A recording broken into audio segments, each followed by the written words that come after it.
talk to you guys about the water scarcity issue. Currently, right now, there are 1 billion people worldwide that don't have access to clean drinking water. Scientists predict that by 2025, that 2/3 of the population could face water scarcity. According to a UN report, over 5 billion people could face the lack of fresh water by the year 2050.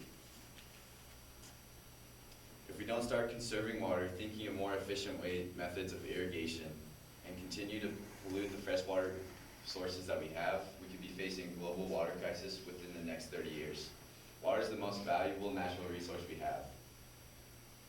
And in the future, it may not be as readily accessible as it is today. Today, I'm going to cover 3 main points: why water scarcity is a problem and the factors that affect it, the possible solutions that can balance out the negative factors, and ways to better manage the water that we use in our daily lives. The final thing that I'm going to go over is the benefits of being aware of the issue and the possible consequences if we continue to use water like we are. First, let me tell you about the factors we can and can't control. The first problem, the problem can be broken down into 3 main issues, including the ever-increasing need of fresh water because the population is increasing every day. Next, we have to take into account that the freshwater sources that we have are being polluted by trash, chemicals, and poor water treatment facilities. Fresh water is only, you want to hit the next slide? Okay, thank you. So if you look at this chart right here, it shows how fresh water is used worldwide, and 70% is used in agriculture. So this matters to us because we come from an area of agriculture, and water scarcity will affect even these areas because of how much water we use. Okay, next slide. As you can see here, fresh water accounts for only 3% of all water on Earth. And out of that 3%, you can see that 68.7% is frozen in ice caps and glaciers, and then 30% is in groundwater, and surface water only accounts for 0.3% of the total fresh water on the Earth.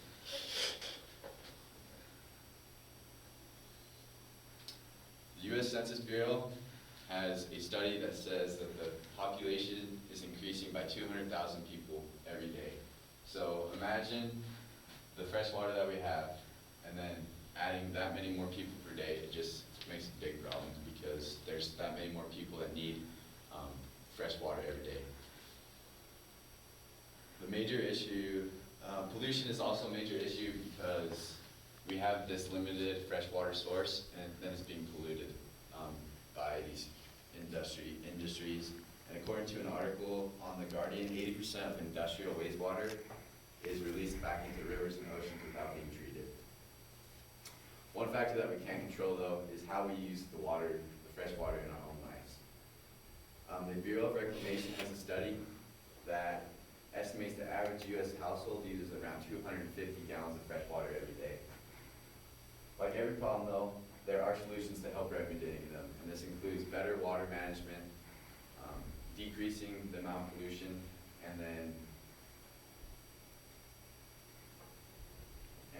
making better water treatment facilities.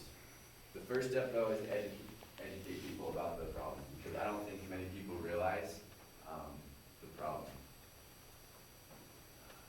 Some people might argue that there's plenty of water, but they don't realize that the population is increasing by 200,000 people per day. So if it's increasing by 200,000 people per day, in 1 week, that would be 1.4 million people.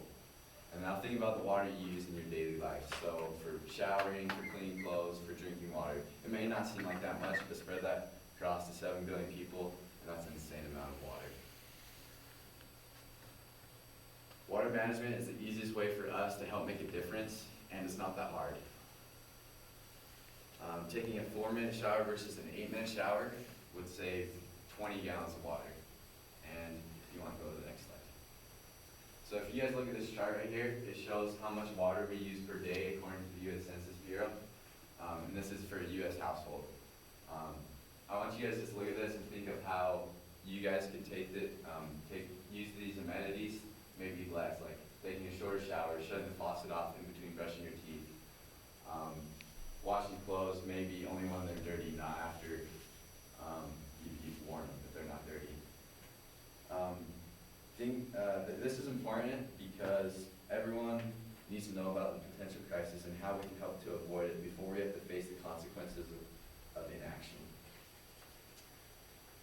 It's important to educate people as well, because a lot of minds thinking together can think of solutions, and then we can work on applying them.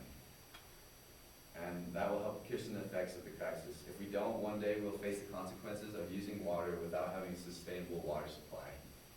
Visualize a world where countries go to war over water resources instead of oil. That's a possible future if we continue to use water like we are. Audrey Azoulay, Director General of the company that produced the UN report, states, "We all know that water scarcity can lead to civil unrest, mass migration, and even to conflict within and between countries. Ensuring the sustainable use of the planet's resources is vital for ensuring long-term peace and prosperity." So now that you guys know a little bit more about the water scarcity issue, I just want you guys to go home and tell your families and friends about the approaching crisis.